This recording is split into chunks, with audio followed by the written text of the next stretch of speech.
Madalas mo din bang makita ang halaman na ito? O kaya naman, isa ka sa mayroon ng ganitong uri ng halaman.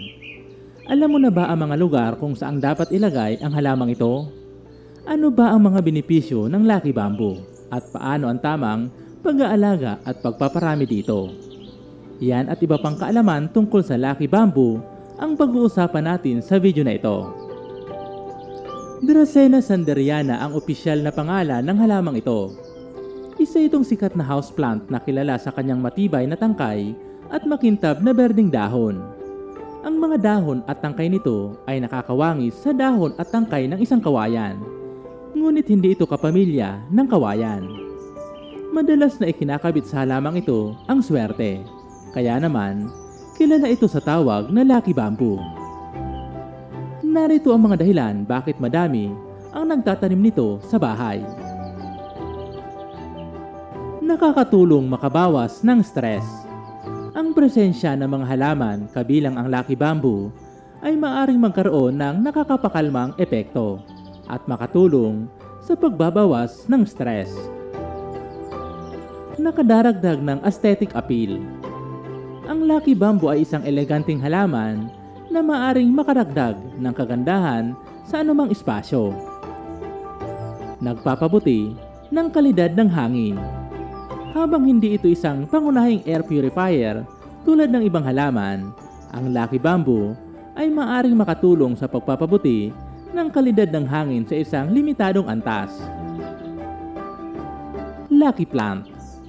Para sa mga naniniwala sa Feng Shui, itinuturing nila ang halaman na ito na nagdadala ng swerte, kasaganaan, at positibong enerhiya. Ngunit walang pag-aaral na sumusuporta sa mga paniniwalang ito. Ito ay nakabatay lamang sa mga paniniwala at tradisyon. Madalas na isinisimbolo din ito sa mahabang buhay, kakayahang umangkop, at pagiging matatag na mga katangian ng halamang ito. Madaling alagaan. Isa ito sa mga pinakamadaling pangalagaan na halaman sa loob ng bahay. Hindi ito nangangailangan ng maraming tubig o liwanag. Kaya perpekto ito para sa mga taong walang oras para sa mabusising paghahalaman.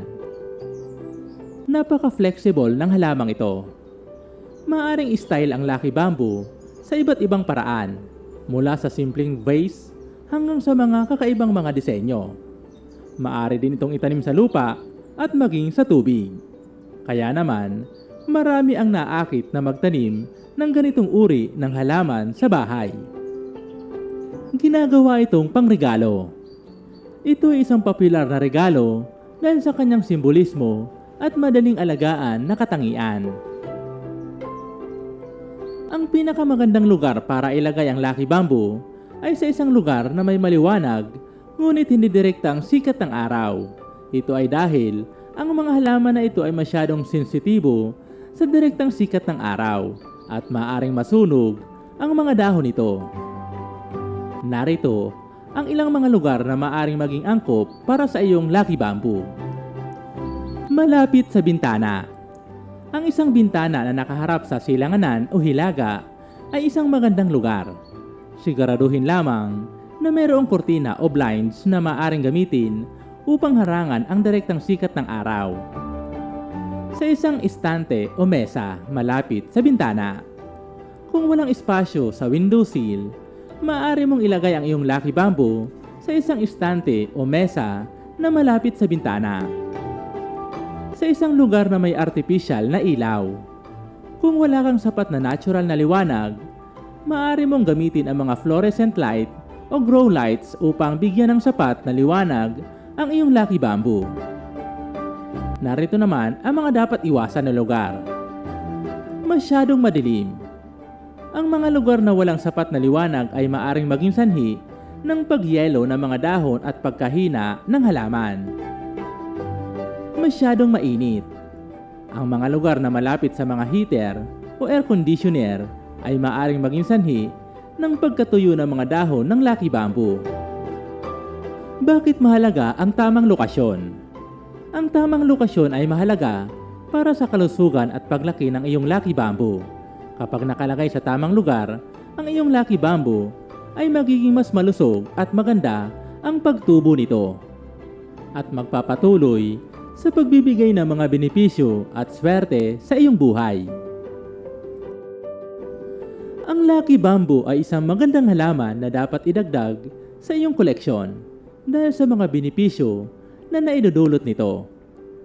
Meron ka din ba nito, kaurban? Saan mo ito nakalagay? At ano ang masasabi mo sa halamang ito? Ibahag ang iyong opinyon tungkol sa halamang ito at babasahin namin ito. At kung nagustuhan mo ang video na ito, ibahagi ito sa iba para madami pa ang makaalam tungkol dito. Ito pong muli si UCL. Maraming salamat po sa panonood. Hanggang sa muli po. God bless.